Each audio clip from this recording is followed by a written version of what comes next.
Alright guys, brewery number 2 of the day. We're at Hailstorm Brewing, and this is Tinley Park, Illinois, and this is Jesse's favourite brewery. So in a couple of minutes or whatever, you will see me doing a couple of tasting videos with Jesse. So very curious to see how this turns out, and I hope you enjoy my 4th or 5th brewery visit video now. Slanja.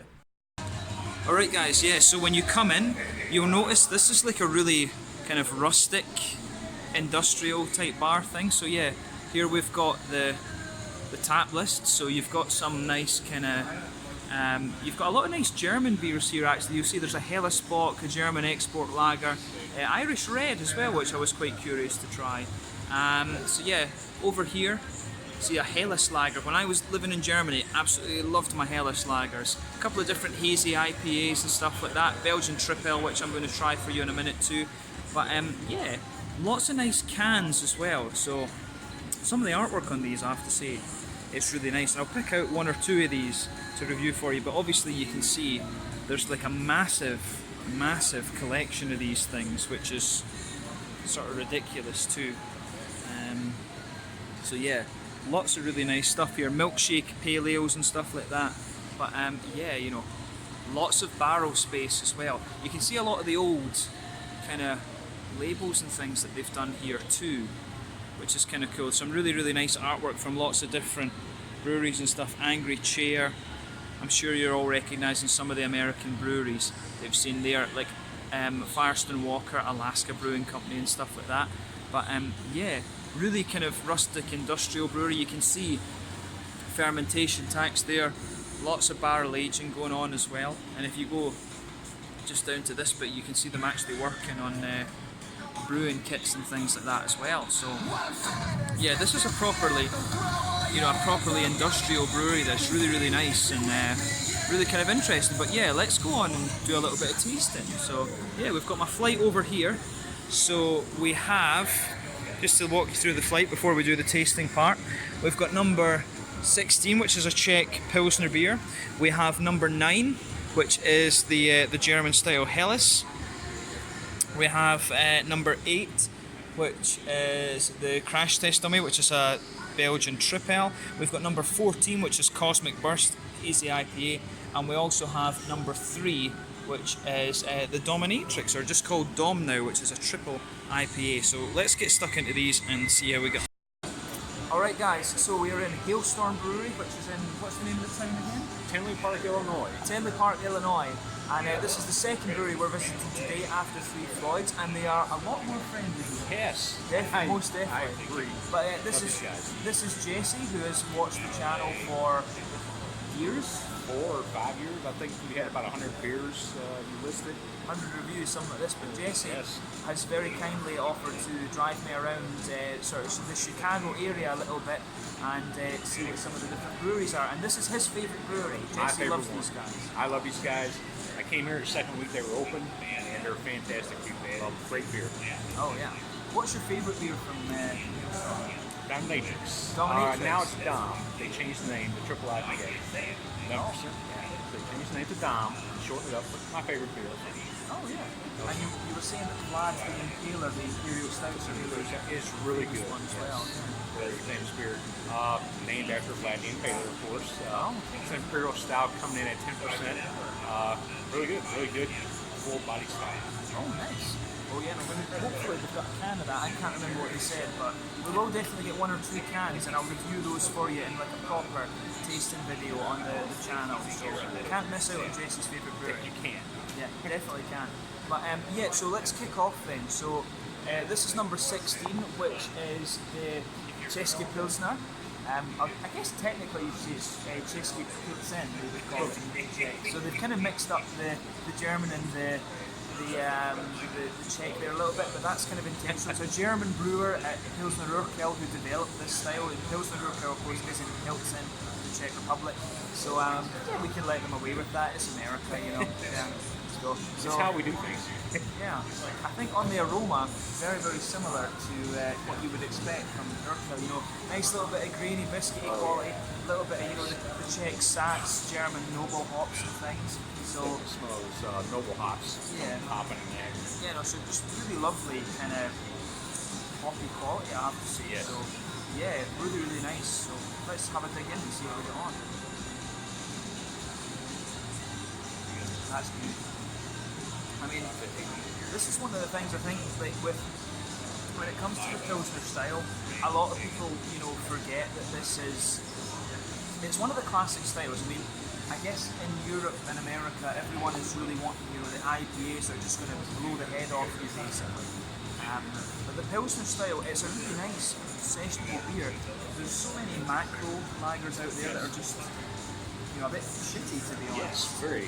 But if you can do the classic one like this, it's really nice. I mean, this has got everything you'd expect. A bit of a bready malt base. You can feel the Hailstorm malt just making the middle of your palate crisper in this thing. So very crisp. I find it crisp, and the little bit of bitterness that comes with it, from a few authentic German beers I had, I'd say I think they did a good job with that. Yeah, I think they've done a good job with this one as well. I mean, it really is authentic. I mean, we've just got a nice little bit, you've got a little touch of earthiness in there, and you do have that floral, grassy sort of thing you'd expect of like Czech Sats, the Slovenian like Dana, or the German Hallertau Tinley. It really has that kind of noble hot quality to it. I mean, in terms of authenticity, I find this one a little bit smoother. I think this version's a little bit smoother than the originals, but you are going to get little things like that when you're in different countries and stuff. So. But yeah, no, a good authentic Czech style Pilsner. Yeah, definitely. It's very drinkable. I can definitely kill a couple pints of that and be okay with it. That's easy. That's a really very easy. Very tasty. So, yeah, definitely. I mean, it's very authentic. So we're on to number 9 then, which is called House Helles. The Helles lager, of course. In Bavaria, you've got the Helles, the Dunkel, and the Doppelbock, the main 3 types of lager. And this one is the blonde version. The Dunkel, of course, is a slightly more brown version. So the thing I would say about this as well is usually when you drink these in Germany, sometimes they can be quite hazy. It just depends on the brewery. This one, to me, if you just look at its appearance, it is actually very, very clear. And it's just, if you take the condensation away, it is very, very clear, this one actually. So I've got a feeling this one might be a little bit more kind of biscuity and pilsnery and crisp. But not out of the realms of possibility of the appearance you'd expect from this beer. And I think you can smell that. I think it does smell a little bit more bready and stuff, but it's got a little bit of a biscuity sweetness, or cookie sweetness, I guess you should say in America. Yes. Cookie sweetness to it. Some breadiness coming off of it. Definitely from those malts. Not much, just a big difference from the Pilsner. Yeah. I'm not very versed on the Helles. I've only had a few, probably, and I'm interested to see what this thing's going to be like, actually. I'm really curious, because this is a style that I really like. I mean, when it came to beer, it was my German friend Daniel, who you've seen the videos. He got me into the Rauch beers, and then of course that expanded to Helles, Dunkel, Doppelbock, and this is a style that I really love. So I'm curious to see how the Americans do this one. That is nice. I mean, you'll notice this is a lot more roundy than bready, I think. Very roundy and bready, I would say. Very lager-like, yes, but a little more sweetness in there. A little more sweetness there at the end. Very drinkable. It actually really reminds me of, when I think about it, it really reminds me of the Paulaner. Yes. Okay. It really reminds me of Paulaner a little bit. So I mean, if you compare a beer like this from an American microbrewery to Paulaner, one of the big German breweries, and I mean, it's a different art, brewing on the big scale compared to the little scale that you're going to have here in this brewery compared to Paulaner, which is an industrial brewery. Yes. I mean, to get it on par with that is pretty impressive. I think they've done a good job with this, and I mean, you've got a very smooth, bready quality to this, and I think in the middle of your palate you can feel a little bit. I think there's a little bit of Pilsner malt in here to give it that crispness. I do suspect there's a little bit of Pilsner in here, and it's biscuity as well. You've got that typical noble hop, Hallertau, Tinlanger, Sats, Slovenian Dana, you've got that kind of typical freshness to the beer. There's nothing surprising about this, but I think that the niche with this beer is that it is very well done, and I think that's the thing, because you don't see too many American breweries trying the German styles, and that's why I wanted to try these two, although in fairness this is a Czech and German style, but on both of these I think they've done a pretty good job. So And they're light enough where it's very enjoyable because you can pick up a lot of the taste out of this. That the last Helles I had was more thicker. It's just a little more breadier, the last one I had. But I'm not well versed on the Helles, so I'm going to take all your opinion on this. But I feel this is very good. I mean, I think it's a shame because the Pilsner and the Helles, like I say, it's neglected a lot in favour of these guys, the IPAs. Oh, I agree. And I would love to see more breweries going at the German style. They seem to have taken the IPAs and just gone wild on them, but they've not really tried these. And, I think if you tried like a Pilsner or a Helles with the likes of Nelson Sauvin or Mosaic or Galaxy, some of these new world hops that are coming out, these would be like ridiculous. Absolutely. Yeah, so there's a different kind of hop to it. But if you go to Munich, you'll get a Pilsner beer from, I forget the name of the brewery, but there's one of the breweries down there, I think it's called Brew Mafia or Brau Mafia, and they have a Citra Pils and it's beautiful. Really? And if you try these styles with the American hops or the Australian or New Zealand hops, they work out. Very interesting. I'd like to try something like that. The beer trip for you, Munich. Absolutely, Munich. Yes. Yeah. Another That's one for the future. Absolutely. But beer number 3 then. So we're on to number 8. So this one is called Crash Test Dummy. You've had this before? I have had this before. Triple Belgium. So yeah, Belgian Triple Belgian coming in triple, at 9% ABV. This is another style that I really like.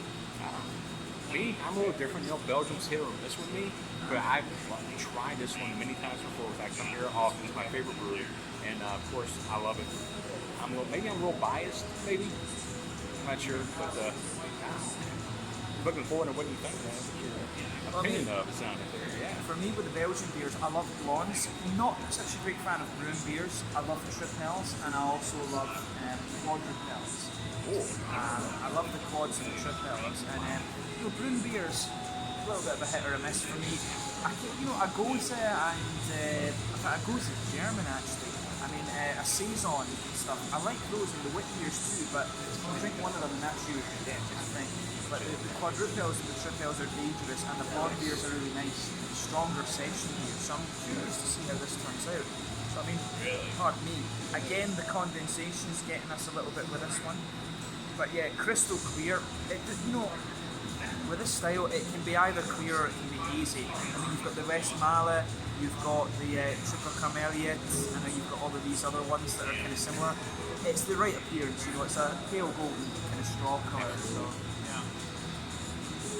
And I mean, if I was smelling this, I could tell that this isn't a Belgian brewed one.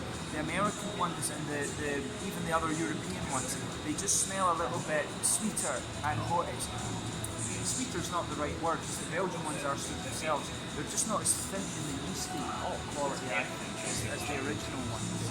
So to me, you see how it's a little bit brighter and a little bit more grassy and hoppy and stuff. There's just something about the new world versions of these beers that are a little bit different, I think. The Belgian yeast is strong. Yeah. I mean, it's definitely there, but I just find this one a bit brighter. It's very bright, this, whereas I think the Belgian ones are just a little bit, it's almost, I don't know if musty is the right word, they're just a little, they smell thicker. This one smells quite bright and almost crisper. It does even crisp with that clove taste. I mean, bananas, cloves, you've got the nice French kind of grassy floral hop out of this one.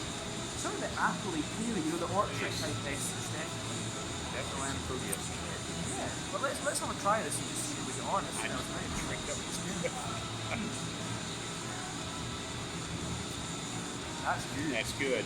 I just had a taste and I'm like, yeah, it's just like I remember. That's really nice, yeah. Oh, no, I already had a taste. Oh, it's fantastic. Yeah. No, this is a good tripel. I mean, if I think about this compared to the Belgian ones, they've actually got the mouthfeel very spot on. I mean, I'm saying the aroma's a bit different. That's quite a minimal thing for me. The aroma will be a little bit different, but they've got this pretty spot on, I think. I think they've done a pretty good job. They did. Yeah, I think that, you know, after it sits in your mouth, when you get a good aftertaste going on there, it's got some apple, the apple pear notes are coming out just really well. Yeah, it's got a little bit of a, I think, like that apricot thing too. A little bit of apricot, you know. But yeah, middle of your palate's definitely nice bready notes. There is a bit of a wheatiness to this one as well, I think. I think there's a little touch of that wheaty, doughy, bready, yeasty kind of thing. Bananas, I think, a little bit more towards the front of the palate. Yes. And of course, you've got a little bit of hoppiness. Some tripels, they don't even add hops to it. I mean, by no means is this beer going to blow the head off you in terms of IBUs. You're talking, I think, at most 20 IBUs. This one is very, very light in terms of its IBU count. Not very bitter at all. At the same time, you do have a little bit of grassy freshness in there, some kind of appley, peary esters. I think a little bit apricot as well, but that's very nice. That's a very good triple. As I say, it smells a bit different, but flavour-wise, I think it's got a spot on. Yeah, they do. There's a lot of flavor there in this little glass. I mean, it's it tastes really good. So you wouldn't want to drink a pint of that. That would destroy you. This is a beer definitely to taste and enjoy. Absolutely. Yeah. So this one, the next one, is number 14, which is the Cosmic Burst. And to be honest with you, there's two IPAs right next to each other. One of them's called Day Zero, one of them's called Cosmic Burst. And literally, I picked this one because it's I'm an astrophysicist, MSc Astrophysics, and it's a space name. You know, gotta have it. You gotta try it. You've got to try it. Yeah. So yeah, as you can see, juice like mango juice or something like this. But I think mangoes, maybe a little bit of sharp peachiness in there. I think it's got a little bit of a mandarin-y orange thing too. I think Mosaic and Galaxy. Oh, definitely with the Mosaic. Yeah, Galaxy, maybe Citra. It smells like that old style orange juice. Old school orange juice, the very dark. That we used to get in school years ago. Oh yeah, right. Yeah. I would say American like canteen food. Yes. And stuff, yeah. But yeah, I think I've got a feeling. I definitely think Mosaic, and you agree with me. Yes. It's either got to be a bit of Galaxy. I don't think Simcoe. It's not quite milky enough for Simcoe. Yeah. And if you get passion fruit, it's either Simcoe or Galaxy these days. I think Galaxy and maybe a bit of Citra. Could there be a bit of Equinaut in there? Is there a limey note to this? I didn't get any limeness out of it. Yeah. I would definitely say some Mosaic is in there. It's always fun to play against the hops. It is fun. But yeah. Could be totally wrong, but Could be totally wrong, yeah. But malt base, nice oaty creaminess. You can smell some of the smooth creamy notes, and I get a little bit of biscuity sweetness. So that's that typical New England malt base. Yeah, let's have a taste of it, see how we get on.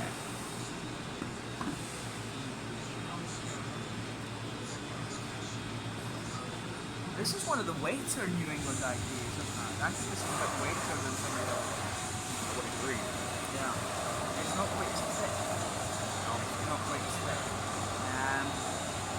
I don't know how well you guys are hearing this. I think they're hosing out one of the tanks over there. But this is always one of the charms when you come to the industrial brewery. Well, I shouldn't say that. That's a bad word. One of the kind of rustic breweries, I guess you would say. But yeah, this is nice. I mean, it's definitely lighter in mouth. You do get the oatiness. It comes out more in the aftertaste. Smooth, pale malty base, in my opinion. There's a bit of sweetness there, but I'd say it's mainly a smooth malt base rather than very smooth. I'm getting a little bit of like a citrus kind of finish to it. There's a citrus going on, so it's definitely probably the hop that they use. But yeah, it finishes off really well. Yeah, I mean, this is definitely one of the wetter. It's not right to say it's oily, but that's definitely one of the wetter New England IPAs that I've had in terms of its mouthfeel. I mean, it has everything you'd expect, but I'd say it leans more towards the smooth side when it comes to the malt profile. A little bit of a kind of biscuity quality in there, but quite minimal on that. It's mainly the oats and the wheat. It's pretty straight up. Fruity side of things. I think passion fruit, in the aftertaste passion fruit, it's not as dark as grapefruit, I think. No, it's not as giant as grapefruit, but to me I'm getting some passion fruit, I still get a little bit of that citrus a little bit into it. But yeah, with the thinness of it, I think it's really, I think a little touch of orange, a little bit of that tangerine thing. The fruity side of this beer, I think, disappears quite quickly. It does. I think it's more floral on the sides, and then it's interesting how all this goes together. Actually, it's not very viscous. It's not sticking around very long, but very smooth, quite interesting IPA. This one. But I mean, it's a good beer. That I mean, there's no doubt. It's different, and this is what you want when you go to these different breweries. You're going to get little different nuances. Absolutely. And this is the first time I've had this particular New England. There are 3 New Englands or 4. They do a cloud series, so they got Stratus, which is a New England style IPA. They got Cumulus, New England style IPA, which is Stratus is a double, Cumulus is a single IPA. And then they got Cyrus, which is a oak-based New England style IPA, which is very great. Then they have their Session New England IPA, which is called Nimbus. So they're all named after cloud formations. Oh yeah, Alto Strats. Yeah, yes. I was teaching my kids in school about this the other day actually, and some of them watch these videos. So a lesson learned. So yeah, remember your meteorology grades. That's right. Do your homework. Yeah, do your homework. So yeah, no, interesting New England IPA. This one. We're definitely a bit wetter though and nice. Yes, and very different from their other New England styles, like the one you're about to try. We'll get into that when you get there, but that's still very drinkable. Yeah, very enjoyable. So triples are interesting, but let's move on to that last one then. So this is number 3, which is over here, and this is the Dom Triple IPA. You were saying it used to be called Dominatrix. Yeah. And this is kind of interesting. This one. So you know the story behind it. Yes. So they had I don't know if there's some laws behind it, or there's some people pursuing them to change little things about their label. So the label had a dominatrix on it, so you had this woman figure dressed in leather. She's got a whip, and on the ground is a guy wearing his tidy whities, and he has not a red ball in his mouth, but it's a big green pop, and it's tied into his mouth, and she's about to whip him. So I think they had to remove that. I don't know if it's too offensive or whatever. It's they took the name Dominatrix and they shortened it to Dom. So D-O-M is the name of this triple IPA now. But it's been my favorite since this place opened almost 5 years ago. And I'm interested to see what you think about it, because this is one of my all-time favorite beers. Oh, okay. Well, let's have a taste of this one and see how we go on then. So the Dom is 11%. Yeah, 11% triple IPA. This. So yeah. Oh, yeah. Very, you can smell straight away this is going to be boozy. You've got a bit of the caramelly notes in there. You've got some oaty creaminess, a little bit of wheat. I think citrus in here. Or the citron mosaic, I'm pretty sure on that. So tangerines, mangoes, definitely. Yeah. It smells very kind of typical that. On the green side of the hops, leaning towards the floral side. There is a little bit of grassiness in there, but leaning towards the floral side of things. So, yeah. Oh, yeah, it's just it smells like a punch in the face. Just notice with the green tea in the background as well. Yeah, how about it? Yeah, very. It smells like a. You can kind of smell the sweetness, I guess, from the malts on this a little bit. I don't know if you picked up any of that up, but it's been a minute since I had this, and I used to drink it all the time. Because you come here and get a fresh pint of it, and it's pretty much you're done after that. But yeah, it's more of just a feast of a beer. It's just so awesome. Yeah, it's nice. Is that what you've got in your glass there? No, this is the Czech. Oh, the Pilsner. Since I'm driving, I'm keeping it. Jesse's very, as I say, Jesse very kindly offered to kind of take me around some of these different breweries, so he has to stick to the light. So yeah, I know. It's different for me, but let's get stuck in and see how we get on. Absolutely. Curious how you're gonna like that one, if you even like it at all. That's good. Yeah. I mean, that's the thing. I've always been triple IPAs. I've always thought these aren't as drinkable and stuff, but this is dangerous. Yeah, this is very dangerous. Yeah. I mean, that's a really nice triple IPA. I mean, it's got a really nice sweet malt base and stuff to it. You can feel the pale malty qualities of the pale malt. I don't think there's sweet in that. It's not quite as bright for it. It's got a nice biscuity malt base to it. On the hoppy side of things, good bit of floral quality. It's not resinous, that's floral, I think. That's very cool. But not resinous. On the fruity side of things, definitely that's mosaic. Yeah. Okay, I would agree with that. I think more mosaic than anything else. It might be a little touch of citra or something else. But I think that's very mosaic forward beer. So tangerines, oranges, a little bit of blueberry on the tip of your tongue. So good. Yeah. Drink, I want to drink the whole thing. That's a damn good triple IPA. And I mean, all 5 of these beers, we've gone from Czech to German to Belgian to American types of beer, and they've all been very, very good. So I can see why Jesse really quite likes this. I enjoy this place for a long 5 years. It seems like every beer they come out with, like if they're doing a German style, or they're doing an American style, they try to stick with what you would taste.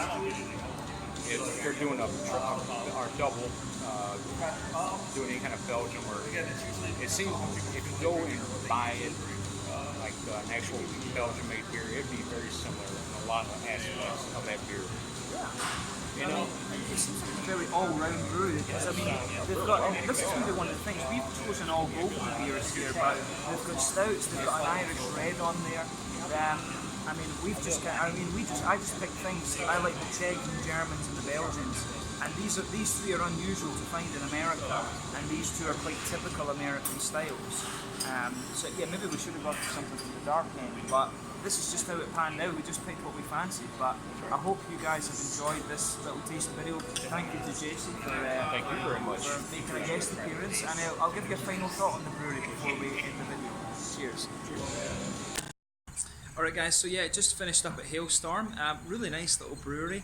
Really, you know, it's in one of these American kind of strip mall type things, so for me, very unusual, but really good quality beer. Very impressed with that. Big shout out to Joe who gave us a good guidance and things, and you'll see me review a can of their Czech dark lager over the next little while. But yeah, really cool to visit here. Struggling with the light, it's very, very bright for me. But yeah, I hope you guys enjoyed another visit video to a brewery. And it was really cool to try some more beers. So big shout out to Jesse as well, who took me here, his favourite brewery. Come and check out this one if you get the chance. It's really quite nice. Till the next time,